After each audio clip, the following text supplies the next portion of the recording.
So I think for that reason, you saw, not as much activity on the trade front. But though, then you get into this time of the year, and everybody's trying to get a little sense of what they've got in house, and see who's, everybody. And you're right, you're always worried about a spot or so on your team, and so those conversations begin to pick up now, and you go from there. So, Tree, one thing that you've referenced in some pressers and even are sort of alluding to here is, you had wanted to add maybe another top six forward to play perhaps alongside Matthews and Nyes. What do you see, like, when playoffs start, that right wing position, what is the path to getting that solved, to finding the answer you want alongside Austin Matthews?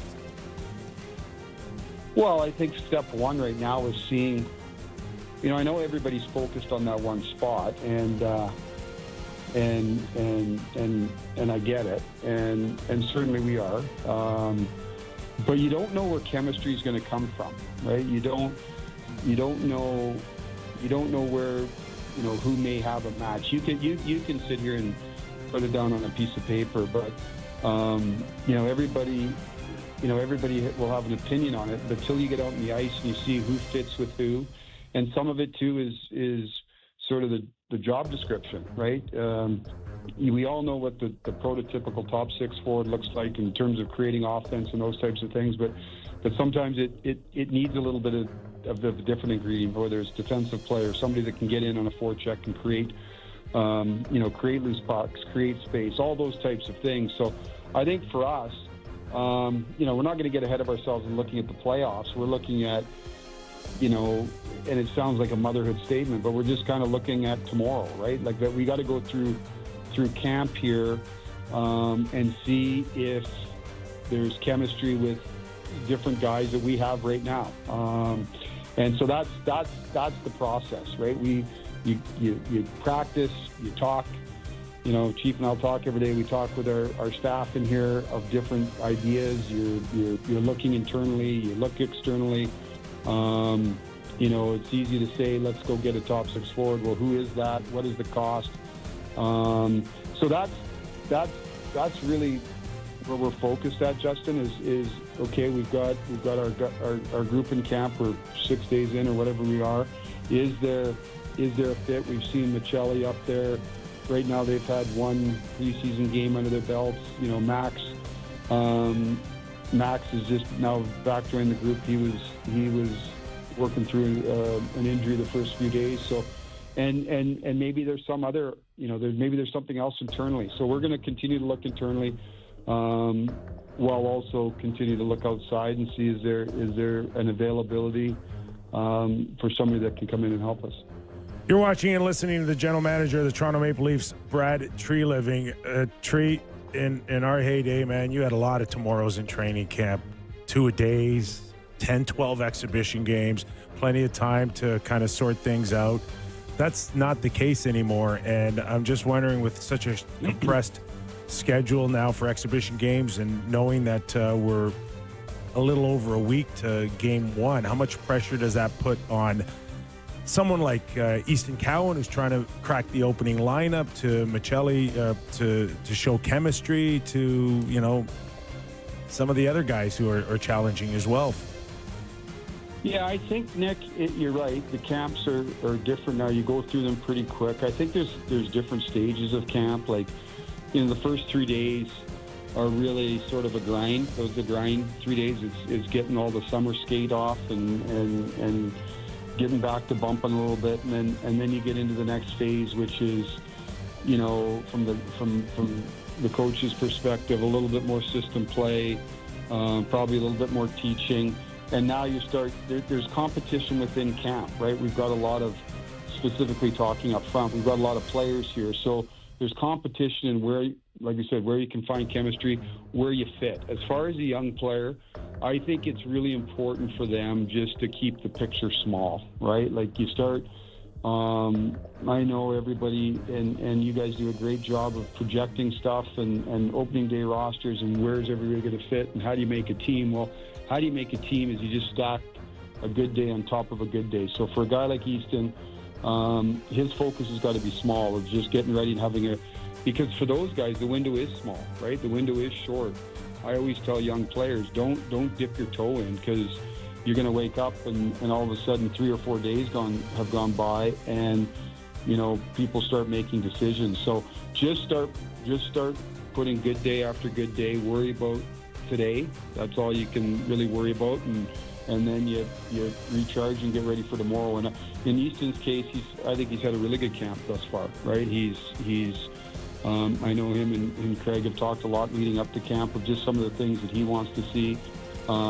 He came in, he's, like all these younger guys do, they're more mature, they're bigger, stronger as each year goes by. He had another, had another summer behind him where he can work on his body. So, it's his third camp. You feel more comfortable in the surroundings. It's not all new.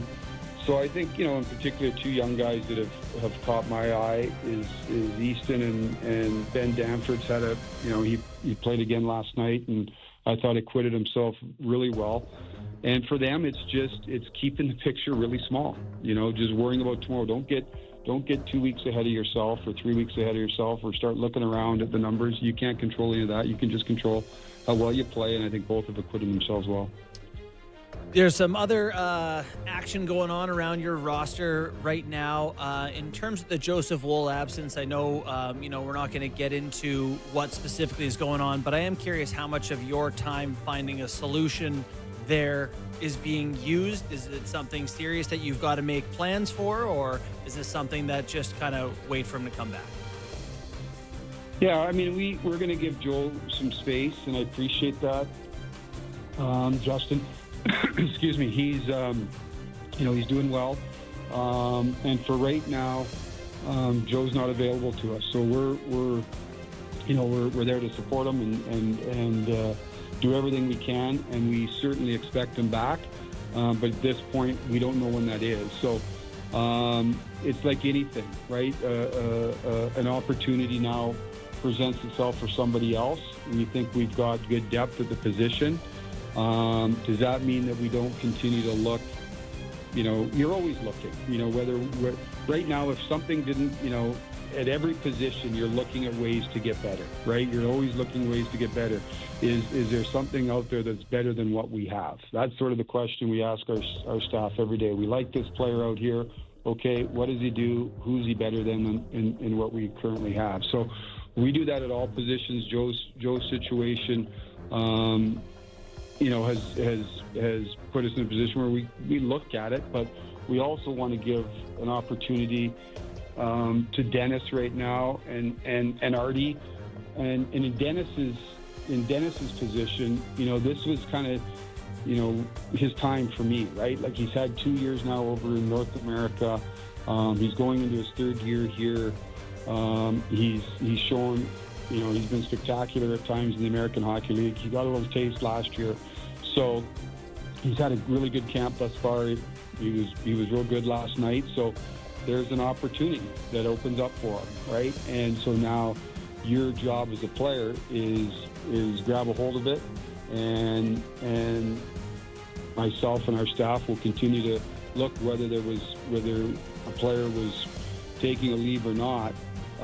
Is there other avenues to make us better? So we'll continue that process, and we're hopeful and real optimistic that we'll see Joe, before too long.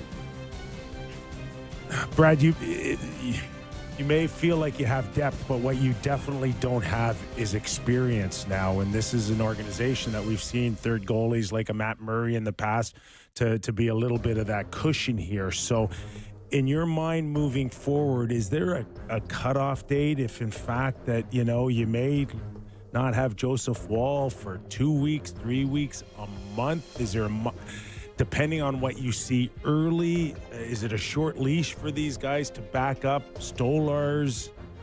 I mean, you just go day to day on this?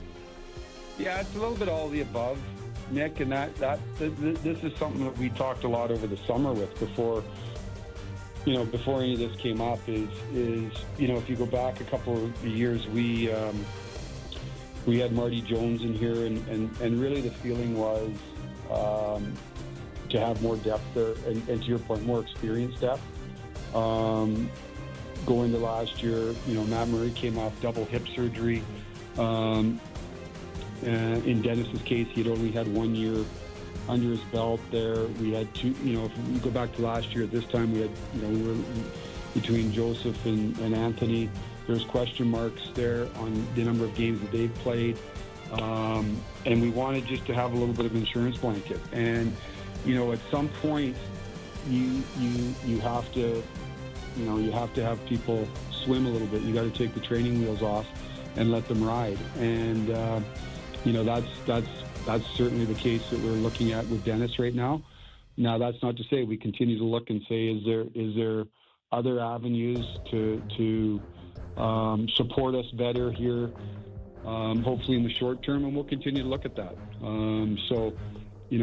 Dennis has got an opportunity in front of him. Arturs has got an opportunity in front of him, and I'm hopeful that they'll grab it, and we'll continue to look at and review daily. Is there another option to best support the guys that we have right now and the group as a whole? And just to close the book on the goalie conversation, any update on Stolar's contract? Is that something you think will get looked after before the season starts? Well, I don't like to talk too much about contract negotiations, other than we're certainly talking with their side, and I'm always optimistic until I'm not. So we'll continue to work away at it. The good news is we got Anthony. He's under contract for this year. He had a terrific year last year. We're hopeful that we can get something done, but we know that there's really no immediacy for it right now, in the sense that he's under contract, and I'm expecting him to have another real good year. But we're certainly working away with it, and hopefully we can get to the finish line here before too long. If you don't get a deal, would you be happy with him coming up to you and saying, I'm going to bet on myself and make you pay a lot more after a real successful year? Yeah, I mean, the great thing I've always found is for competitors, which Anthony is, they are very confident in their abilities, and I'm really, really confident in him. And we've had lots of communication, obviously, both with his agent and Anthony and myself. It's been open dialogue.